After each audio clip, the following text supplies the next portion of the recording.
So, I don't believe this needs to be said, but if you have been following me for a while, you should know by now that I'm a big fan of the Legends timeline in Star Wars. Now, not to say that canon doesn't have some interesting stuff as well, but that can honestly be put into a different video. Today, I want to focus more on the Legends timeline. Now, if you were like me many years ago, you may be thinking, where do I start? Whether it's comics or novels, you just don't really know where to start because there is a lot of material out there to read. Well, today, I'm going to give you the top 5 must-reads if you want to dive further into the Legends timeline. And trust me, there are some good ones, so you're gonna want to listen up on these. So starting off with number 5, now technically this is 3 books, but usually it's put into 1 book, and that is the original trilogy. Now hold on one second, I know what you're thinking, that's nothing new, I mean that's just based off the movies. And technically to a point, yeah, you're correct. However, if you guys know the backstory of George Lucas and his vision for Star Wars originally, he wasn't able to get everything into the films that he wanted to. Whether it was because of the timeline or the budget, there was just a lot of stuff that he couldn't put into the final cut. So because of that, he ended up turning them into books, that way we can get the full vision of what he had in mind for Star Wars. Now I'm not gonna say it's like totally mind-blowing, but there are a lot of scenes and a lot of things that never made it into the final films, and that, it could be a full-blown scene or just more dialogue between characters, and even diving more deep into the mindset of the characters throughout the whole book. And I guarantee you, after reading these, you're gonna watch the films in a whole different perspective. So that's why to me, I think this is a good one to put on the list. I'm not necessarily saying you have to start out with this one, but I think it is a good one to put on your list for Legends material. Now, starting number 4,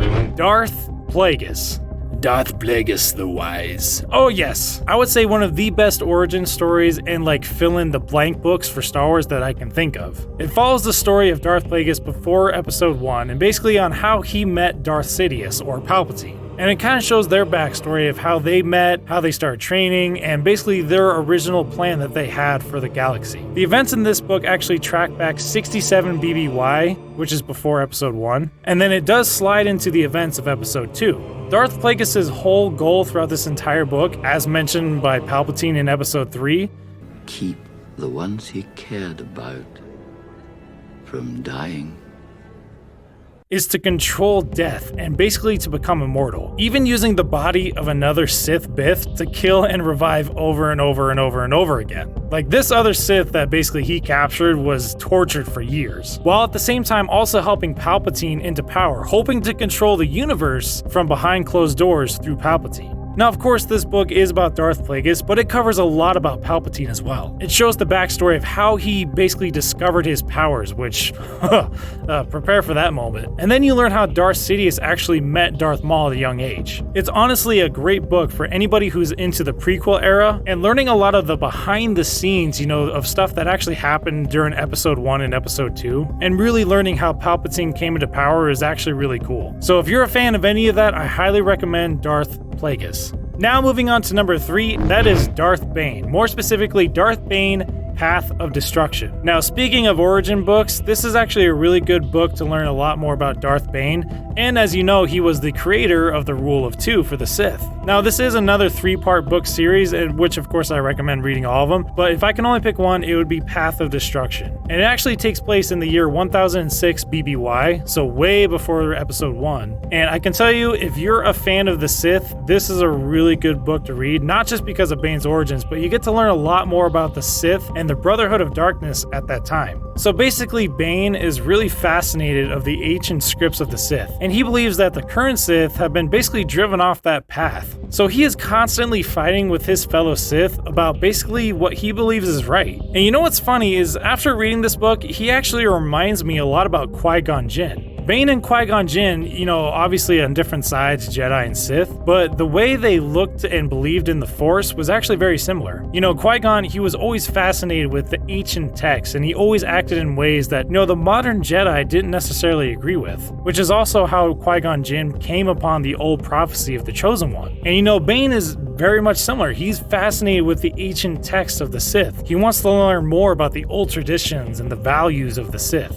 Now, unlike a lot of Sith, Bane wasn't really obsessed of power. I mean, yeah, he wanted it just like every other Sith, but he was honestly more intrigued with knowledge. And that's what he does throughout a lot of the books, especially in Path of Destruction. Now, in this book, you do see how he basically initiates the rule of two, and you learn more about it in the second book, but learning how he came to that idea and basically how he accomplished it, that's what's really interesting. So, again, if you were to only read one of the Bane books, I highly recommend Path of Destruction. Real quick, guys, I want to say a big thank you to Asaber.com for sponsoring this video, and they're going to be giving away 3 free lightsabers. If you want to enter this giveaway, just be sure to click their link for the Star Wars quiz on their Instagram page. The link will be going live on September 27th at 9 a.m., and it's only going to be live for 24 hours. During that time, you can click the link and answer 10 questions about Star Wars. You must score a 60 or higher, and then on September 28th, they're going to pull all the eligible participants together and put them in a spinning wheel. If you are a winner, you will receive an email and be able to pick a lightsaber of your choice on September 29th. And hey, if you don't want to enter the giveaway, they're also going to be having another special: buy 2 sabers, get 1 saber free. All you have to do is buy 2 lightsabers from the same category, and boom, the 3rd one's free. You're that much closer to becoming General Grievous. Each category has a different discount code, so I'll be sure to put those all in the description. All you have to do is add all 3 sabers that you want to get in the same category, add the coupon code, and boom, 1 free saber. The giveaway and the website special are going to end on September 29th. I'll be sure to put a link to A Saber's Instagram, that way you can check out more details. Now moving on to number 2, Revan. Now, for those of you who are a big fan of the Old Republic timeline, or even if you're not, this is the one book I would recommend. If you didn't want to read any of them, this is the one you should read. It is an amazing story. You know, the Old Republic doesn't really get a whole lot of mention in the movies or TV shows, but it honestly is a really cool era of Star Wars. Now, this book actually takes place 4,000 years before the Battle of Yavin. I didn't really mean to, but we're honestly going back in time with these books I'm recommending. Now, even if you never played any of the games or read the comics, most people recognize the mask of Revan, which he actually originally got on a battlefield from a female Mandalorian, and he put it on, vowing to never remove it until the Mandalorians were brought to justice. Now, if you know anything about Revan, his full story arc is crazy enough. I honestly would make a whole video just about his life, but we don't got that time. But this book covers so much of it, from hero to villain to conqueror to prisoner. This book hits a lot of the major points in Revan's life, including his love interest, which is a sweet and kind of sad story at the same time. I don't want to give anything away, but if you want a Star Wars book that is constantly on the move and constantly dives into a whole new realm of characters, be sure to pick up a copy of Revan. Again, there's just so much of his life impacted into this one book that, trust me, you won't want to put it down. Now, number 1. And that is Thrawn Dark Force Rising. Now, once again, this is actually a 3-book series that takes place 5 years after episode 6. But if I were to recommend just one of them, it would actually be the second novel, Dark Force Rising. And to be honest, I actually didn't read this until after reading the canon books of Thrawn, which take place during the prequels and the original film timeline, which in the canon books, he's actually more looked at as the protagonist and more of the person with an actual moral compass, unlike what the rest of the Empire seems to be. Where in the Legends novels, we see a much different side of Thrawn. He's more depicted as the villain, and to be honest, I really don't know which version I like more. It's kind of cool seeing one character as both the hero and villain depending on which version of him you're reading. And now you must understand this. This is coming from somebody who never actually liked Thrawn to begin with until after reading these books. So now, why Dark Force Rising out of all those books? Well, just like a lot of Star Wars books, we get a whole new batch of characters that we get to basically learn about. And I think we also get to dive a little bit deeper into some main characters. Once again, these books take place 5 years after episode 6. So we get to see a lot of Luke and Leia and Han and even Lando. And even though the Republic has the upper hand at this point, the war is still raging on, and many people like Luke and Leia are trying to learn basically what their next move is. You know, similar to Bloodline, Leia is actually trying to learn and come to grips with the fact that her real father is none other than Darth Vader. So she's trying to balance this beam of,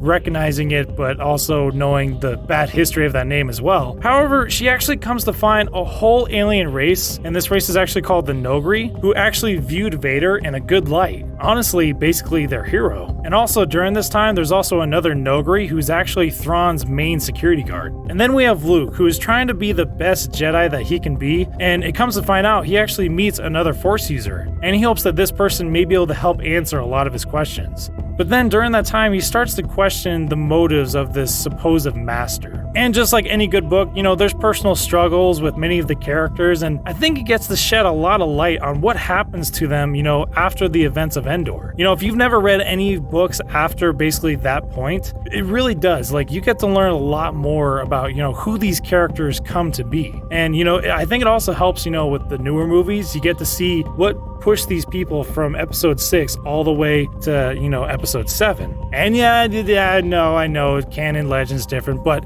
I still think it creates a good filler. And it's a good division of stories between Leia, Luke, and Thrawn as well. I know the book is technically, has Thrawn's name on it, but we get a good storyline of all these characters. When it comes to Thrawn, we get to see a much darker side when he wears that white tunic. Just like the Emperor, cloning seems to be a great interest to Thrawn as well. But the question is, for who and why? If you would like me to dive deeper into these books, be sure to let me know in the comments. I would love to hear what your guys' thoughts are, and let me know what your favorite Legends books are as well. Alrighty guys, thank you so much for watching this video. This was something a little different. I hope you all enjoyed it. And again, you know what? Actually, let me know your 5 top favorite Star Wars books, whether it's canon or Legends. It doesn't really matter to me. I just want to see what you guys are reading.